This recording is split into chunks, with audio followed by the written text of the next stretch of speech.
नहीं होती, लेकिन ये इंतजार कर रहे थे मस्जिद शहीद होने का। उसके बाद क्या कहते हैं कि अगर और ये कुछ करना चाहते तो जिन लोगों को वहां नाजायज तरीके से मारा पीटा गया, पुलिस घरों में घुसकर औरतों बच्चों को मारी, घर की औरतों को बेइज्जत किया गया, ये सब जो है उस पर कोई आवाज नहीं उठाए। चलिए वो भी जाने दीजिए। जो लोग जेल भेज दिए गए ये उनकी कानूनी लड़ाई लड़ लेते, उनकी जमानत के लिए कहीं कुछ कर देते, ये वकील खड़ा कर देते। गरीब परिवार के लोग हैं।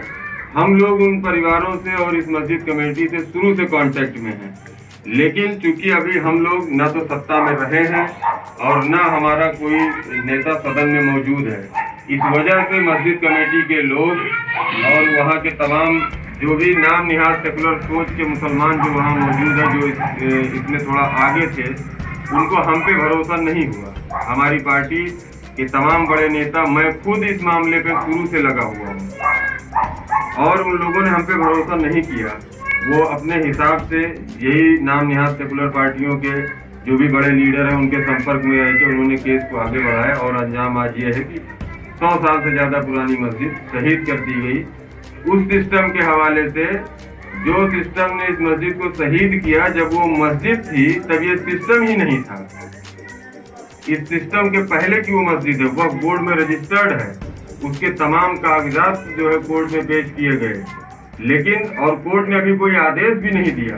31 मई तक तो आप सब जानते हैं कि किसी भी तरीके का मामला अगर है ऐसा तो उस पर यथास्थिति बनाए रखने का आदेश है माननीय हाई कोर्ट का।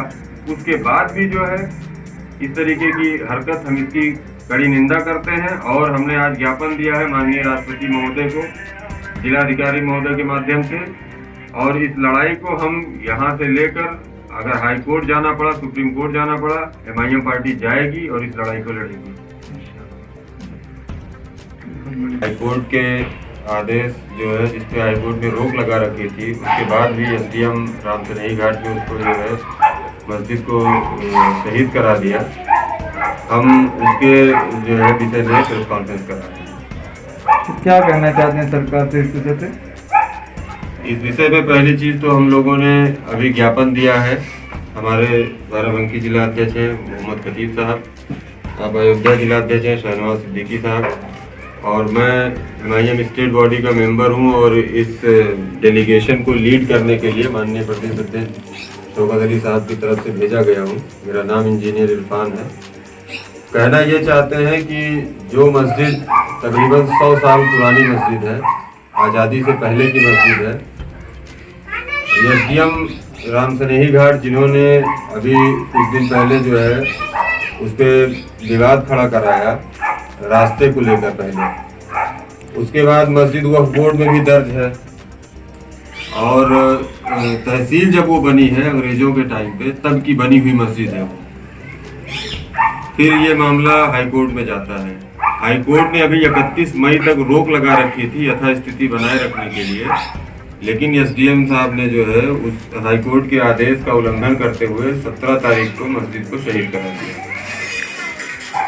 हम ये कहना चाहते हैं कि जो है, क्या इस मुल्क में धार्मिक आज़ादी नहीं बची है, या इस तरीके से कोर्ट के आदेश को अगर कोई भी प्रशासनिक अधिकारी ताक पे रख कर काम कर रहा है तो उसके खिलाफ कोई कार्रवाई होगी या नहीं होगी।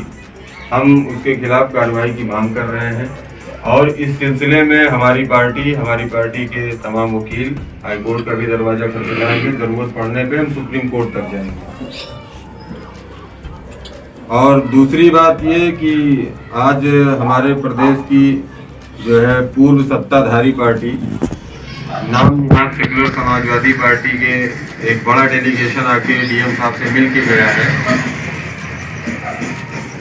इन लोगों से मैं ये कहना चाहता हूँ कि ये मामला जब से शुरू हुआ है, मौजूदा वक्त में उनके विधायक भी इस जिले में मौजूद हैं, उनका MLC भी मौजूद है, पूर्व विधायक भी मौजूद है, पूर्व मंत्री भी मौजूद हैं और वो सदन में विपक्ष के सबसे बड़े दल हैं।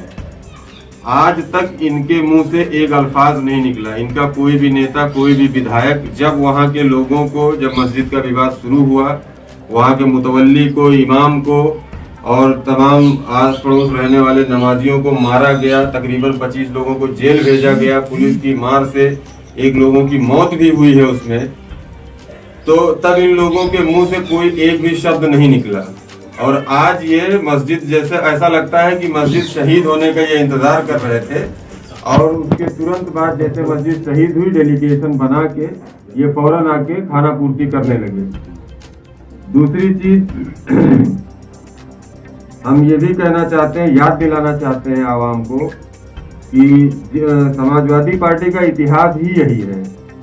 ये जब शुरू हुई है तो बाबरी मस्जिद के मलबे पे खड़े होकर इन्होंने राजनीति शुरू की है। और इनका जो ये डेलीगेशन है, जो ये बन के आज आया था, ये डेलीगेशन जनता के लिए, खासकर मुस्लिम वोटर्स के लिए एक छलावा है, एक धोखा है। ये 2022 के चुनाव के लिए इन्होंने फिर एक शहीद मस्जिद ढूंढ ली और इसी नाम पे ये राजनीति करेंगे, इसी नाम पे ये बरगलाएंगे मुसलमानों को और वोट मांगेंगे। इससे ज्यादा इनका डेलीगेशन कुछ नहीं है। अगर ये चाहते तो इससे पहले ये आवाज उठाते तो शायद एसडीएम पे कुछ प्रेशर क्रिएट होता, एसडीएम पे कोई कार्यवाही होती, लेकिन ये इंतजार कर रहे थे मस्जिद शहीद होने का। उसके बाद क्या कहते हैं कि अगर और ये कुछ करना चाहते तो जिन लोगों को वहां नाजायज तरीके से मारा पीटा गया, पुलिस घरों में घुसकर औरतों बच्चों को मारी, घर की औरतों को बेइज्जत किया गया, ये सब जो है उस पर कोई आवाज नहीं उठाए। चलिए वो भी जाने दीजिए। जो लोग जेल भेज दिए गए, ये उनकी कानूनी लड़ाई लड़ लेते, उनकी जमानत के लिए कहीं कुछ कर देते, ये वकील खड़ा कर देते, गरीब परिवार के लोग हैं। हम लोग उन परिवारों से और इस मस्जिद कमेटी से शुरू से कांटेक्ट में हैं, लेकिन चूंकि अभी हम लोग न तो सत्ता में रहे हैं और न हमारा कोई नेता सदन में मौजूद है, इस वजह से मस्जिद कमेटी के लोग और वहाँ के तमाम जो भी नाम निहार सेकुलर सोच के मुसलमान जो वहाँ मौजूद है, जो इसमें थोड़ा आगे थे, उनको हम पे भरोसा नहीं हुआ। हमारी पार्टी के तमाम बड़े नेता, मैं खुद इस मामले पे शुरू से लगा हुआ हूँ और उन लोगों ने हम पे भरोसा नहीं किया।